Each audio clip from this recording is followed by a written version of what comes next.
You are now watching an Agorist production by We Are Change Texas Hill Country and Truth Exposed Radio.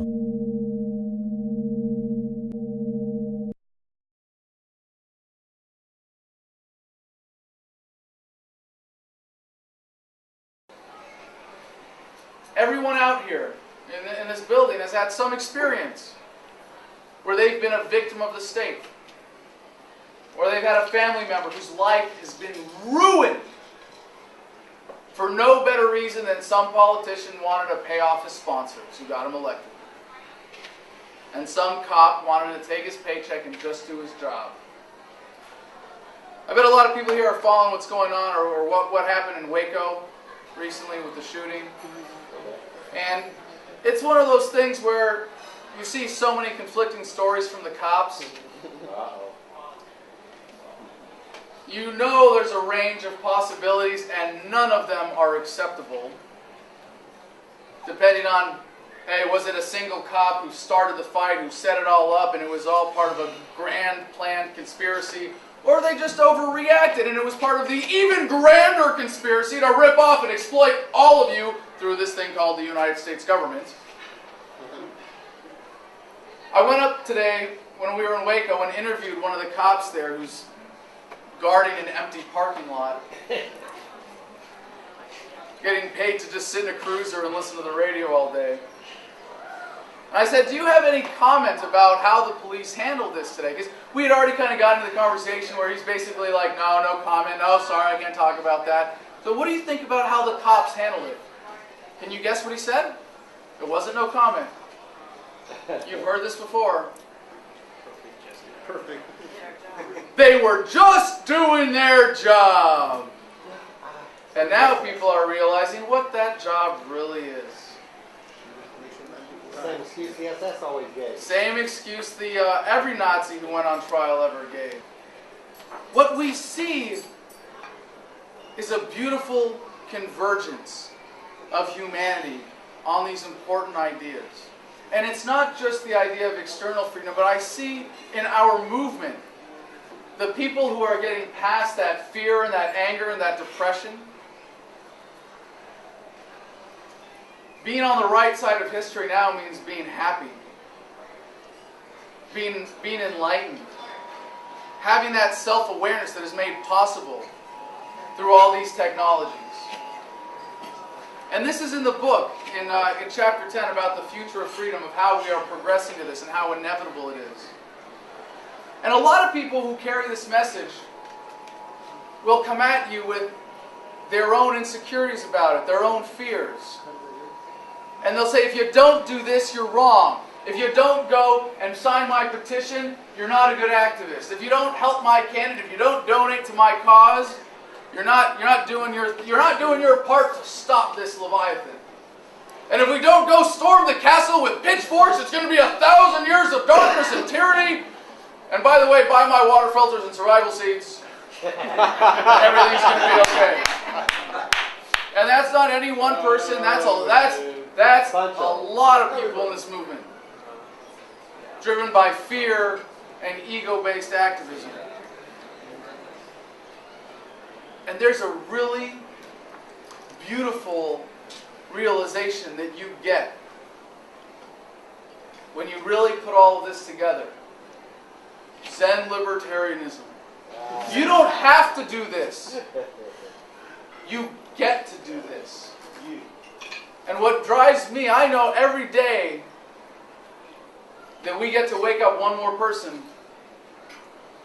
is one less day that the state gets to exist.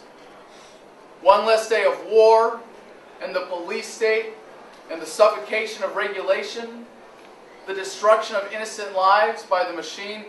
Every day we get to stop that. Every day you get to go out and share something beautiful with the people around you when you get it at this level. And that's why I wrote the book the way that we did. I say we because I had a lot of help. Again, if you go at this with I'm right, you're wrong, if you get sucked into those political conversations, you're going to be banging your head against the wall. You're going to be miserable and frustrated. I've seen a lot of activists come in and out of the movement because they get frustrated, and understandably. One of the best bits of feedback I've had on the book so far was from a woman who said, "Fuck you, Adam, I can't do my activism anymore because I'm not angry." I was totally driven by my anger. And I'm not angry anymore. What do I do? Well, you're happier now, aren't you? Why don't you share that? That's what it takes. It's not about the headlines. It's not about getting on television.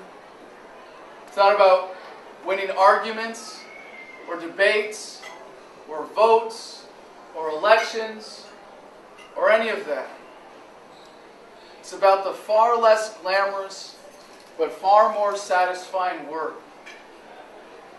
And it's not work. People tell me, "Thank you for my sacrifice." I'm like, what the fuck are you talking about? I get to travel the country in an RV with the most beautiful, bravest woman that I know, Macy. Everybody, round of applause for my girl.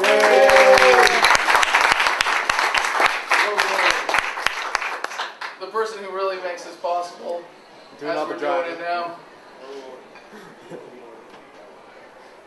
She's so distracting, isn't she? Totally lost my train of thought. You get to share this with the people around you. It's not work.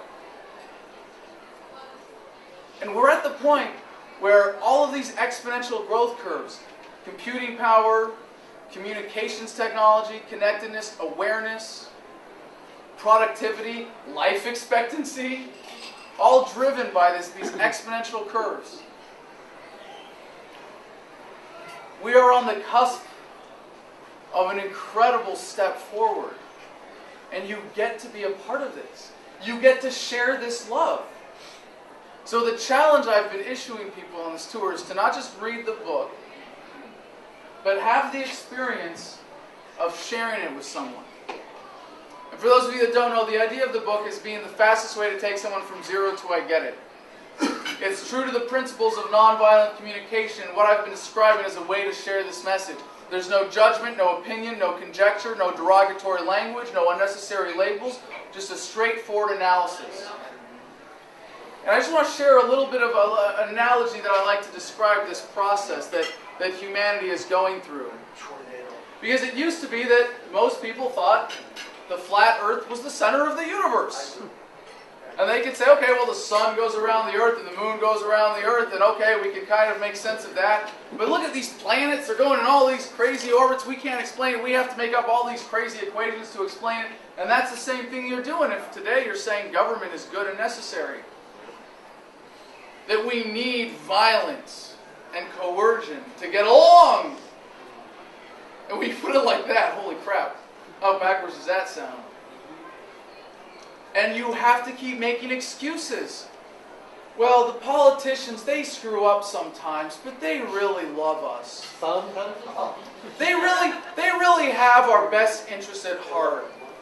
Democracy is a great system. We just need to elect the right people. And the excuses just keep piling up. You've heard this. But who will build the roads? We're going to end war and the police state, and you're asking who's going to build the roads?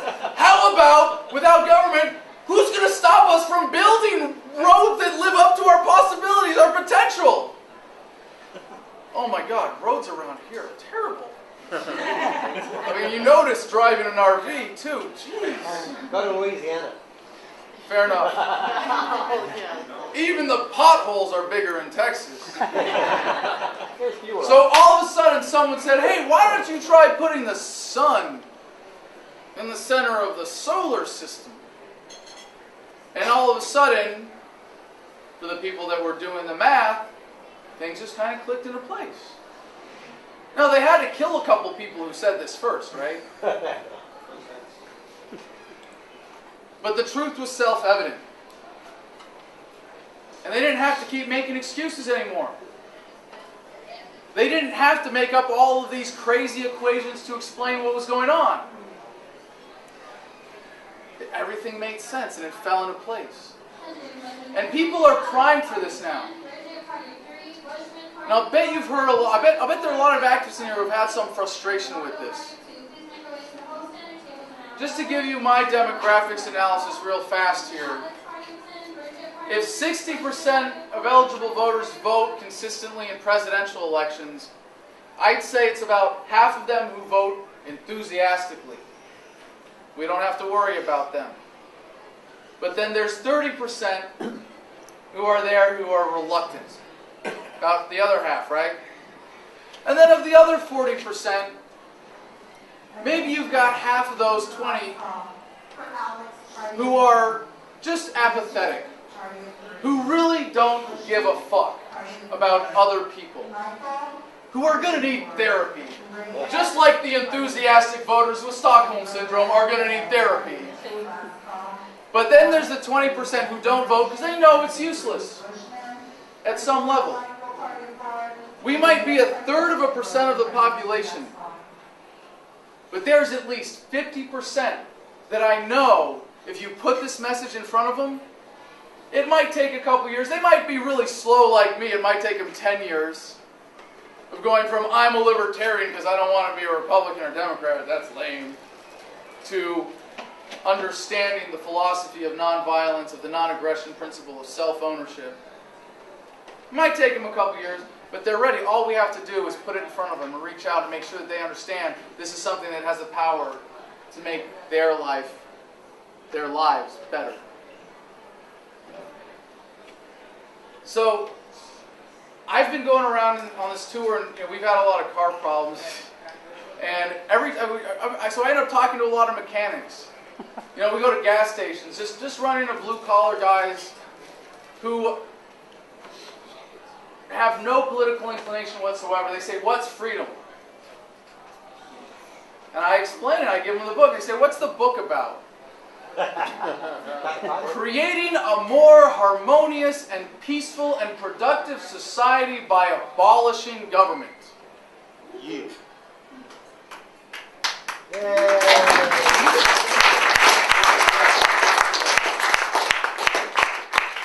Now, a lot of you, especially when you're tempted into the political conversation, when you go, "Oh shit, I'm the only one thinking this way around here." By the way, you're not alone. There's a temptation to be self-conscious about that. And to think that if we're going to reach out to that 50%, we got to put on the suit and the tie and stand up straight, and we got to salute the flag, and we got to blow smoke up people's butts, and we got to be the good cog in the machine and the tax-paying citizen who's got a regular job. And you know what? The people that are really ready to hear this, they look at the people who are doing that.